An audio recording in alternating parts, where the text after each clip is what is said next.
Drowning is the leading cause of death for children 1 to 4 years old. But the good news is it can be prevented by following these safety tips. Children need constant supervision when in or around water, bath time included. Designate a water watcher dedicated to distraction-free supervision. A life jacket in the proper size should be worn by children who can't swim. Use child-proof locks and door alarms on all doors leading to the pool area. Secure the pool area with a self-closing, self-latching gate. Keep toys and floating objects out of the pool. Pool alarms can be placed in the water for additional safety. Lastly, teach your children to swim. Check with your local recreation or aquatic center for swim lessons in your area. And check with your local fire department about CPR lessons. It could save a life. Visit largo.com/swimsafety to learn more about free water safety kits and life jackets from Largo Fire Rescue.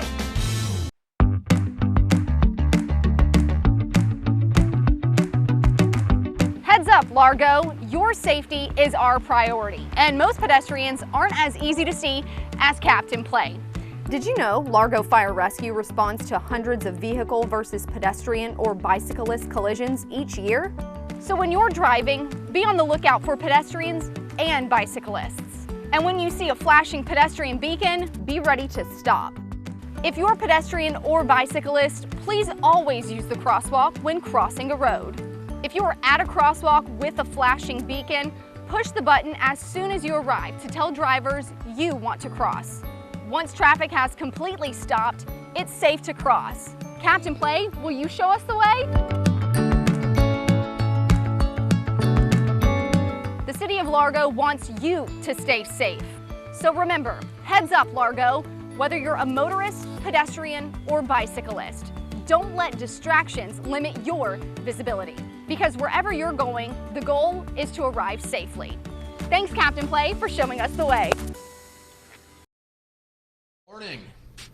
It is May 7th. This is the Mayor's Coffee Chats. I hope y'all are having a good week. It is Tuesday morning, and it's a beautiful day here in Largo, and there are 21 days and it looks like about 8 hours left in the school year. So if you are like me and you have school kids, you are either, I hope you're looking forward to the summer. I know they are. I know we are. So I hope you're looking forward to summer. It's just a few weeks away. And so let me see, we got a few things. We do have a city commission meeting later on today. If you are here and say hello in the chat or on, I guess, on the comments, and or ask a question if you have a question that you'd like me to get to. Good morning, Joan. Thanks for being here. And so let's see. Tonight we've got a few things on the agenda. It's a pretty lengthy agenda, but there's quite a bit in the consent docket, so that goes relatively quick. But it will be a decent length meeting. We have team members of the quarter, so I'm not going to spoil any of those names, but we have some great employees that will be recognized as team members of the quarter tonight at the commission meeting. We'll also be talking about Nurses Week, which is this week. We'll be celebrating nurses in our community, and I think we'll have somebody from Largo Hospital, a nurse from Largo Hospital, that we'll be recognizing for their good work. National Police Week is coming up next week, May 12th through the 18th. The Largo Police Department will be celebrating with a special event for the police department this week, the 100th anniversary. There was a public event about a month ago for that anniversary, so that our police department has been here working for 100 years. It's a great milestone. There's not a whole lot of departments in the county that have been in existence for 100 years. Good morning, Alex and Terry. Good to see you. So we're also commemorating Asian American and Pacific Islanders Heritage Month, which is the month of May. We'll be talking a little bit more and recognize the group that traveled, the 20 people that traveled over to our sister city, Kami City, Japan, which is in the Kochi Prefecture in southeastern Japan. Beautiful place. So let me see, there's a development agreement. It was kind of a cool project, a development agreement in downtown some more townhomes on 2 lots. They're kind of adjacent, and one of them has a house that's going to stay, and I think they're going to build a few townhomes on. They're both double lots. So interesting development. All the details aren't panned out. It's just talking about allowing our staff to negotiate a couple things on the development of some new townhomes in downtown. So it's kind of cool though. It's some infill housing. One of those lots has one kind of substandard house, and so that'll be replaced with new housing, and it'll be good stuff. We're also will be talking about our new assistant city manager, so look for that on the agenda. And we'll be talking. We do this every year. We're reviewing the city attorney's contract and looking at our hourly rates. So we have a city attorney that works for the city, and they're on a retainer. That retainer is $1 figure, and then each time that they do work, it's based on whether or not a partner or a paralegal or a junior attorney is doing that work, and so we're talking about all those rates. I'll tell you that in the last 5 or 6 years, it has been money well spent. We have done pretty well. Our attorneys do a good job representing us and keeping us on the straight and narrow. Let me see what else is. Oh, the referendum question for November. We talked about that at a work session, our last work session, about a potential referendum for the city hall, the current city hall site. As you know, Horizon is on schedule and it's looking great. It will be. We should be in there within a year. So actually moved in and function city hall functioning at the Horizon building within a year. So that leaves us with about 9 to 12 acres where City Hall is now, depending on whether you include the police department. So we are asking voter approval to allow us to market and sell that property for redevelopment. And the parameters, let me read it. I wrote down what it says in the proposed referendum, but the redevelopment may include residential, retail, restaurants, professional offices, public safety operations, and other compatible uses. So those are the things that may go there. It also, I think, uses the term mixed use. I think the vision, and it'll be a public process whenever that happens. But the vision is to do some type of mixed use where there's some activities for the public, retail, restaurants, whatever, out towards Highland, and then some housing on the rest of the block. So we'll kind of see what happens with that. I think it is a good opportunity for us, and it'd be a great place. I will get to that in just a second, Megan. Good question. Good morning. Good morning, Melanie. And same question. I'll get to that in just a second, as soon as I'm done with this thought. So anyways, we're putting a referendum out to the voters to allow us to sell that property, and we want to get ahead of, rather than having to wait for 2 years for a referendum once we're moving into the new City Hall at the Horizon building. So there was a question about Rainbow Village. Rainbow Village, there's 2 projects going on over there. We just broke ground on our new station, Fire Station 39, which is across the street from Rainbow Village, and that's moving with a land swap and a partnership with the county. So we're building a new station. The station that we're in over there is over 40 years old. It's our firefighters live in those buildings, and was not designed for today's fire department. It doesn't have facilities for both sexes, for example. So we're making a new modern fire department or fire station over there. I spent a day in 39 about 2 months ago, and it certainly is from the 80s. It's been a good station for a long time, but we definitely need. We also have more vehicles that are there now, and we don't have the space for them. So it's going to be a good improvement. That's on the south side. of Wilcox. Across the street is Rainbow Village. Rainbow Village is a public housing project that's been around for a long, long time, and it's being rebuilt.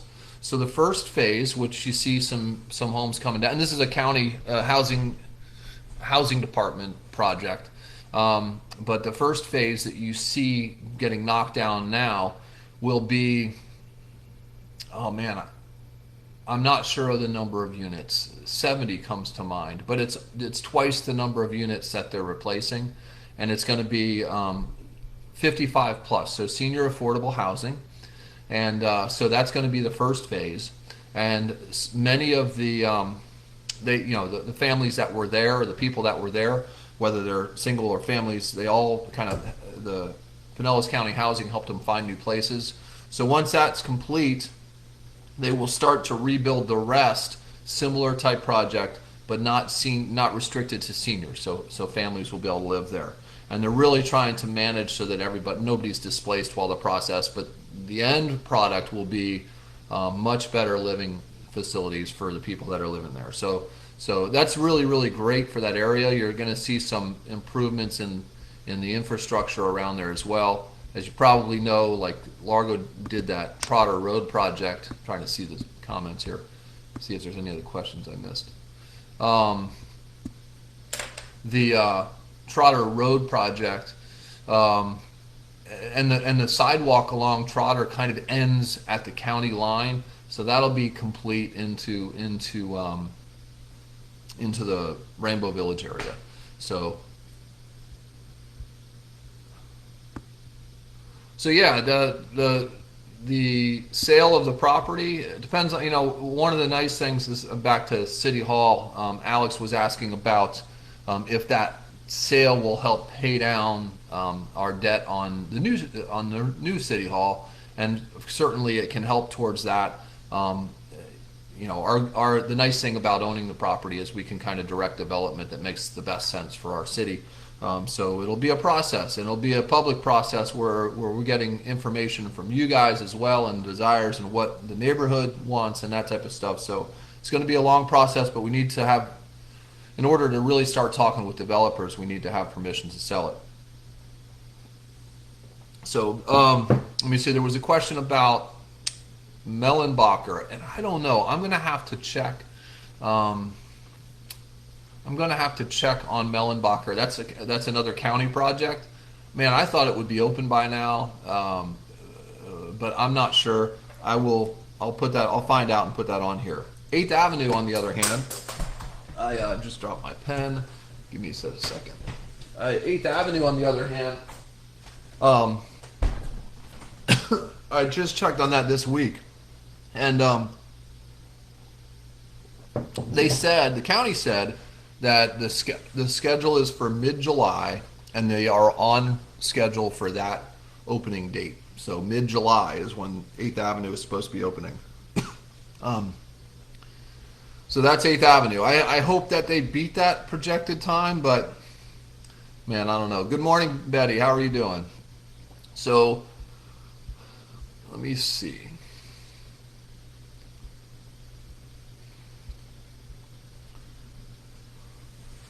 Yeah, Melanie, I think the idea, and this is a question about the City Hall site, the idea is to have a mix of housing there. As you look across Second there, and there's mostly duplexes down that road. On to the west, it's single family homes. So really a blend of smaller apartments, and then maybe some townhomes or single family homes in the back. Maybe some type of live-work type stuff out towards Highland. It's a great spot to live because the recreation is right across the street, the Highland Rec. We're only a couple blocks from Largo Central Park and the Nature Preserve. Really well situated between, near the high school. A lot of things going for it for residential. It's not going to be high-end housing. That's certainly not the plan.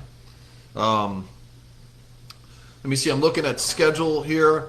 Play Express is Wednesdays. This Wednesday at 9 a.m. at Largo Central Park. So tomorrow morning, if you've got little ones that aren't yet finishing their last few weeks of school, but they want to go out and play at Largo Central Park. Join our Parks and Recreation team over there at 9 o'clock at Largo Central Park tomorrow, and then next Wednesday as well. The Highland Family Aquatic Center. Did anybody go to the Highland Family Aquatic Center this weekend? Because it opened up for the season.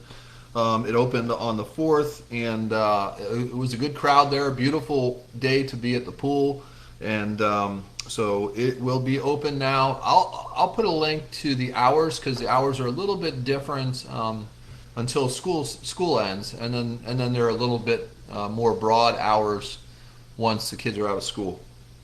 So speaking of that, we are hiring for summer jobs, both at Highland and Southwest Rec. There's a lot of summer positions available. So if you or your kids or anybody that you know is looking for a fun summer job, go check out both Highland and or Southwest Rec. We've got a lot of opportunities for people to have some fun and make a little bit of money. We pay pretty well. So, thank you, Megan. I learned to find out information about these projects, even if they're not City of Largo projects, because I get asked about them quite a bit. So it's good to know what the county's doing as well in your backyard. So Largo Trash and Recycling, they just started a new program where you can get alerts, and this is a great idea, where you can sign up for an alert and you'll get a notice on your phone. Martin Luther King Day, if we're not running on that day, it'll tell you what the schedule is for residential. It'll tell you if whether or not commercial schedule is altered. So we have a lot of Monday holidays, and half of our residential gets picked up on Monday. So on those days, frequently it goes to Tuesday, and then Tuesday goes to Wednesday. But if you sign up for the updates, you'll get that on your phone. You don't have to look it up every time there's a holiday like I do. So it's a great thing. I'll put a link here, but you can look for on the city's website. There's a trash and recycling alerts, or you can just text Largo Recycles to 727-425-4004. That's all one word, Largo Recycles. I'll type it in so recycles is a little bit funky to spell, with the number 727-425-4004 to subscribe. And I have to tell you, standard messaging rates apply. So the attorneys make me tell you that stuff. I already talked about our summer job opportunities, and just a few things left today. I skipped ahead to the wrong one.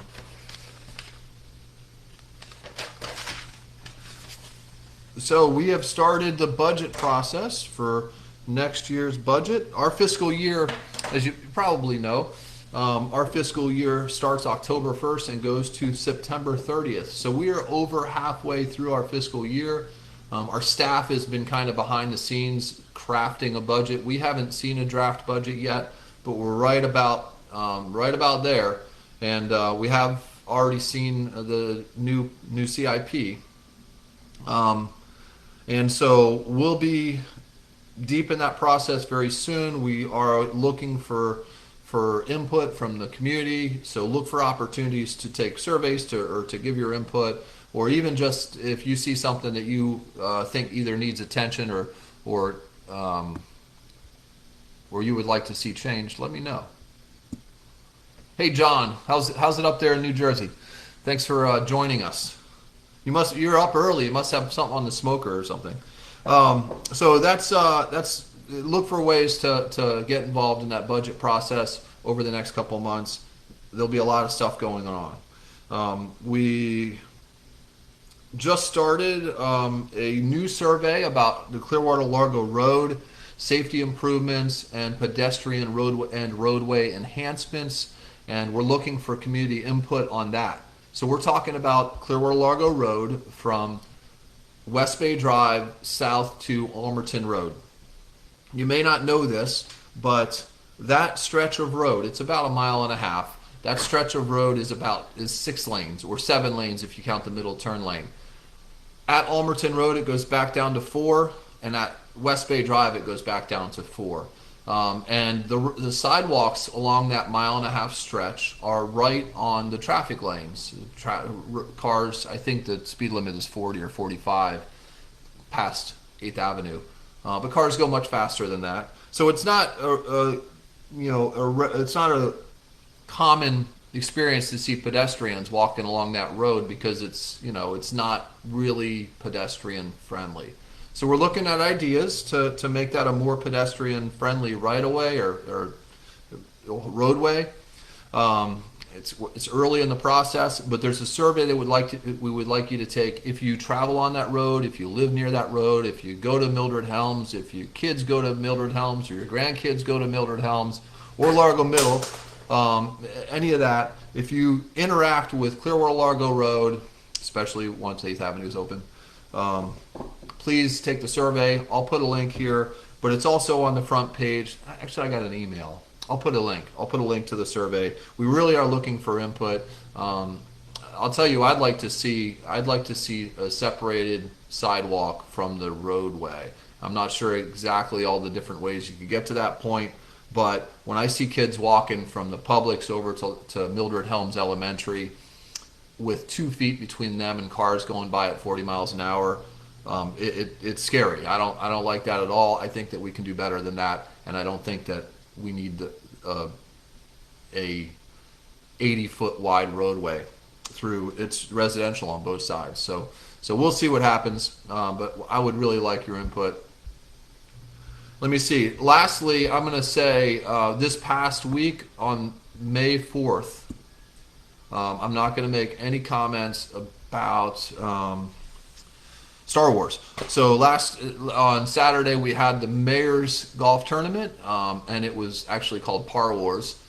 It was a beautiful day. We had, I think, 190 golfers, which is double what we've had any time recently. We had a morning tee off and then a 2:30 tee off, and it was really, really well done. Everybody had a really nice time. We had some great sponsors. The presenting sponsor was McGill Plumbing here in Largo, and we raised money for kids summer camp scholarships. So we have a program where if you qualify financially, you can get free or reduced summer camps. So kids that might not be able to afford to come to one of our summer camps, they can come and attend our summer camp, and it's paid for from the proceeds from a golf tournament that we had last weekend. So it's an amazing program. It was a great time. I'd like to just thank Mark and Johnny and Charlie and all the team out there at the golf course and Parks and Rec. Our Parks and Rec director was out selling raffle tickets to help raise money all day long, I think. She might have left for a Little League game for a period, but she was there pretty much all day helping out, and we had Commissioner Johnson came out, Commissioner Hulk was there for a while as well, and just a lot of great support from the community. And the coolest thing is that all this money helps kids come to summer camp that wouldn't probably be able to come if we didn't have this money for them. So I just wanted to give a lot of kudos to the folks that helped put that together, and I hope that you have a great week. If you have a question that I didn't get to, please post it here, or you can send me a message or whatever, and I will help you out as much as I can. And that's all I have for today. Thank you so much for being here. You guys have a great week.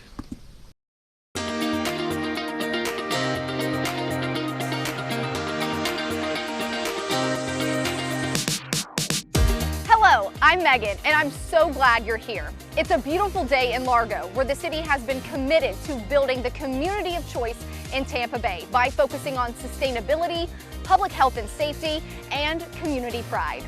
There's been a lot to see in 2023, and today I want to give you just a glimpse of what's being done to build the community and what's on the horizon.